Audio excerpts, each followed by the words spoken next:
Hello, investors. It's Don Vandenbord, Chief Investment Officer with Revere Asset Management. Today is Friday, June 7th, 4:59 p.m. Eastern Time, coming to you from St. Augustine Beach, Florida, with the Revere Roundup Daily Market Insight video. Market state, we're in an uptrend since May 6th. Check the trend gauge over here. We've got some so-called fine print to be concerned about.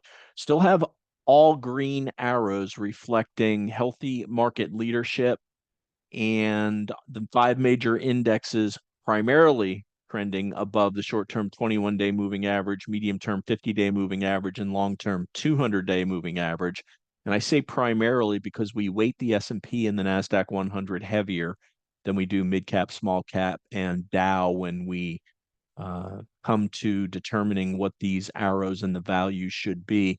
But mid and small caps took another trip to the gutter today after interest rates popped when the non-farm payroll job came out. A non-farm payroll slash jobs report came out. The Dow faded throughout the day as well. So we've got the yellow sub arrows there pointing to the issues with those three indexes relative to the 21-day short-term moving average and 50-day medium-term moving average. All five still trending above the long-term 200-day moving average. Market never gets into serious trouble until we break below the 200-day moving average on the S&P 500. We've done a lot of studies on this. Bear market simply can't occur above the 200-day moving average. So no matter what you think about the markets, that's just the mathematical fact about it. So what happened today? I mentioned NFP, hotter than expected, but initially the algos popped much lower than where we were before that came out, because the headline was average hourly earnings were higher than expected and more jobs were added than expected. A closer look reveals they were primarily government and part-time jobs, but and that accounts for some of the move off of the lows. But it was one of the most volatile days we've seen in a while. Just when you thought we were going to go higher, we reverse very hard. Just if we thought we were going to go lower, we would pop. So we survived it, though. As always, we have plans, stops in place, but the mid and small cap weakness continuing. If you'll recall, yesterday we took a small entry. Actually, it was 2 days ago. We bought the small cap index on Wednesday, stopped out of that today with the break back below the 21 and 50-day moving average for a small loss. Here are the final numbers on the day. The 21 over 21 down 1.22%, 5 up, 3 neutral, 13 negative. Not a good number. Certainly not a good number. The big eight down 0.27% would have been worse, except Apple was firmly green, up 1.2%. The RG8, this is our 8 growth ETF composite, all 8 of them red on the day, down an average of 1%. And we shorted ARK-K today by buying SARK. That's the inverse ARK ETF, as it presented a favorable entry. S&P 500 down about 0.75% on the fade after the NFP came out, recovered to just be down 0.25% at the open, flew to the upside, up as much as 0.4% in the morning, and then again in the early afternoon, but faded in the afternoon. Harsh selling it came in at 2 o'clock. No apparent reason for it, but the S&P ended up down 0.11, equal weighted S&P down 0.33%. And when I see the weekly charts here in a minute, you can see the big divergence between what the S&P performance was for the week versus the equal weight S&P. NASDAQ 100 down 0.1%, equal weight down 1/3. Dow down 0.22, mid caps down 0.77, Russell 2000 small caps down 1.1. Global diversified 60/40 stock and bond down 0.55%. International stocks got hit quite a bit worse than US today, and bond prices down with yields popping. Was a double whammy for 60/40. Our flagship GROTECTION portfolio down 0.25%. Let's get to the charts. We'll start off with the S&P 500. You can see higher high and a lower low outside day today. Let's go to the 5-minute chart. You can see just how volatile this was. Here's the gap down, but we were actually all the way down here pre-market before recovering. And then the big bounce fooled everybody into thinking, this is just going to be a continuation higher. And then we sold off. And then we made a higher high. And then here's that harsh selling that came in right at 2 o'clock. A bounce after that, a fade into the close. A lot of chopping around, but net, we've closed very tightly for 3 straight days here. And after 4 days up, it's not really much of a surprise. NASDAQ 100, tighter range relative to the candle of yesterday and the S&P candle, but still down 0.9% on the day. Again, after 4 days up off the bottom, not a surprise. Dow Jones Industrial Average also made a higher high and a lower low, getting above, but then failing relative to the 21-day moving average and closing basically just on the declining 50-day moving average. S&P 400 mid cap making a lower low and down near the bottom of this range. And the 50-day moving average has joined the 21-day in the slope rolling over. This does not look good at all, and the relative strength line looks even worse than the actual price action does. Same thing with the Russell 2000. Here was the Wednesday candle move back above the 50 and 21 when we took a small position because of the risk reward. Gave back some yesterday, gave back more today. Rising interest rates, just not a good recipe for small cap stocks. So they're in a void until that improves and that until interest rates improve and until that carries over into the action on the Russell 2000. The VIX down most of the day today. In fact, down pretty much in the afternoon, even while the indexes were pulling back, down 2.86%, indicating contraction in volatility.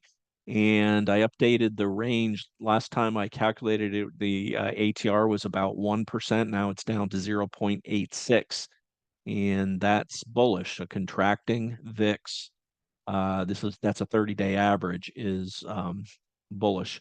The dollar, big pop today with the jobs report. So that 104 level, a solid floor back above the 200-day, back above the 21, coming into the 50. That's a headwind, not only for stocks, but also for, guess what, precious metals, gold. Big gap down and closing at the low of the range, down 3.6%. GDX, nice day yesterday, gave all that back and more today, down, wow, 6.7%, 6.9%. Yeah, that's ugly. All commodities got hit today. Silver down 6.5%, giving up the gap from yesterday as well.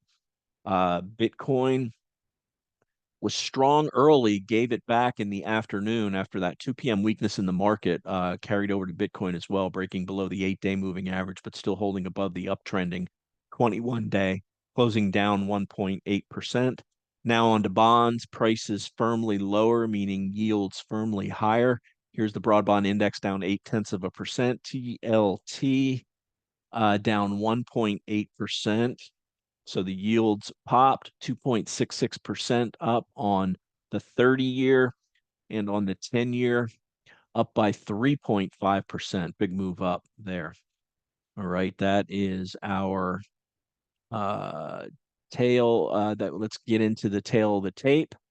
Let me get rid of the trend gauge so you can see the charts for both weekly in the upper right and what we saw for the week from all of the tickers that we're going to go through here. And let's go through the major indexes very quickly. S&P 500 for the week up 1.3%, but RSP equal weight down 0.74%. I don't really recall seeing such a chasm between those two recently. So definitely something to pay attention to. We are aware of it. We reflected it in the trend gauge. and we'll be focusing on it because and also on what the dollar and rates are doing, as that correlation was very strong today between interest rates and the dollar and stocks. So where are we? Tail of the tape. Um, NFP report, non-farm payroll, government, plus 272 versus plus 190 expected. Average hourly earnings strong as well. Futures dropped, yields popped, yields stayed higher.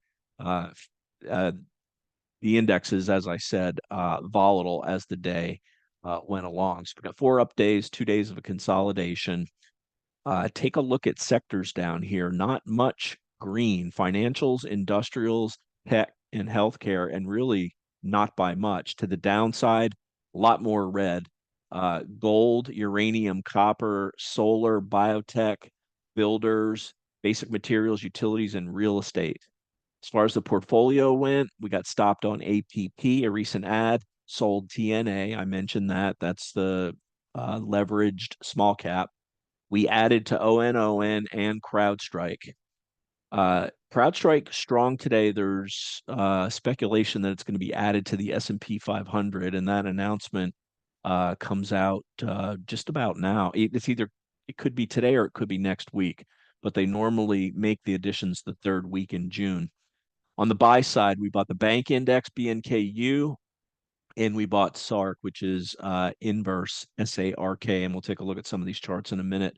Bottom line on the day, NFP induced volatile day ends mid-range. As I said, we're all the way down to 53.19, high during the day, 53.75. We closed basically right smack in the middle of that at 53.47.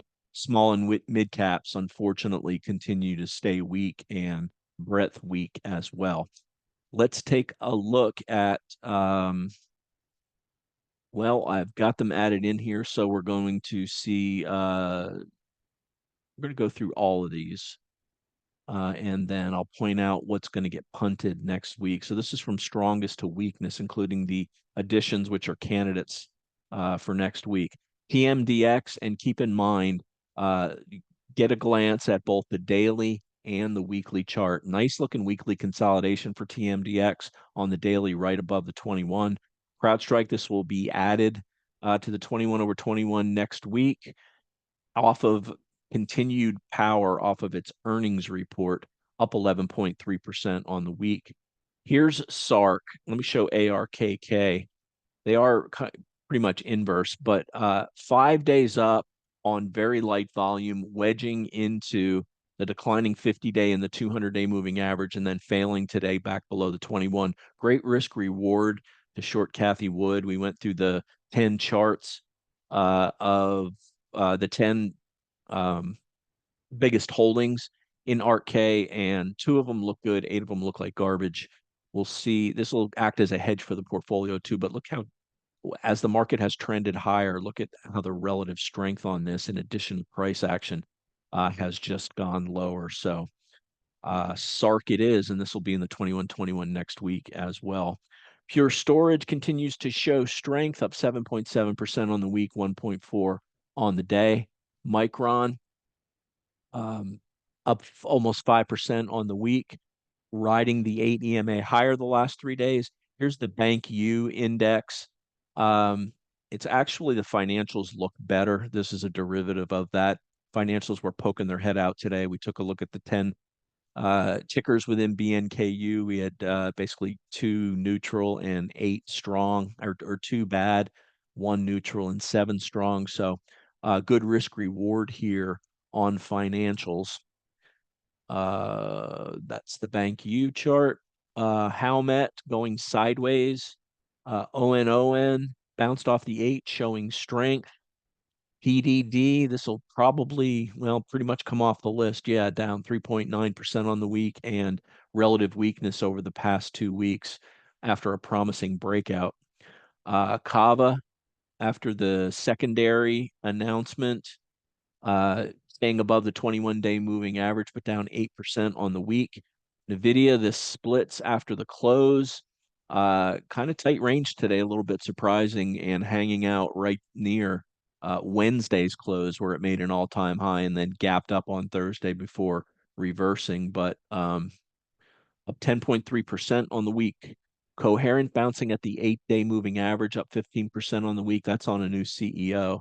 NXT Next Tracker undercutting and reclaiming the 8-day moving average as solars look pretty good, but they're not good in a rising interest rate because the companies typically have a lot of debt for expansion. Abercrombie and Fitch, nice tight action all week. Vertiv, this is very clearly coming off. We got stopped out on the rest of our position yesterday. Goldman Sachs, probably going to be replaced by that Bank U index in this for next week. AppLovin bounced at the 21, even though we did get stopped out this morning. IBIT, we already looked at that. First Solar sitting on the 8-day exponential moving average, real tight range the last 2 weeks after this huge move up 3 weeks ago. CEG stopped on this week, coming off the list.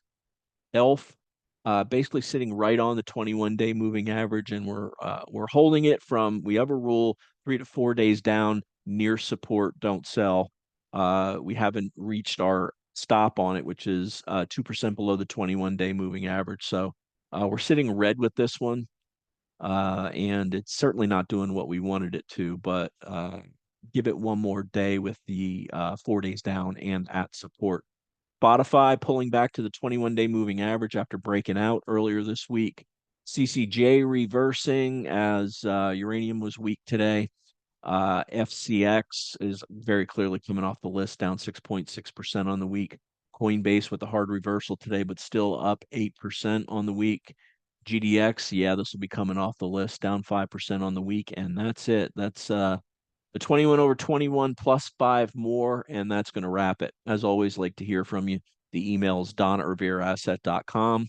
The phone is 855 Real Wealth. It's 855-732-5932. If I'm reading this correctly, CrowdStrike just popped, so maybe it did get added to the S&P 500, up 4.5% right now after hours. So that's good. That's our largest holding.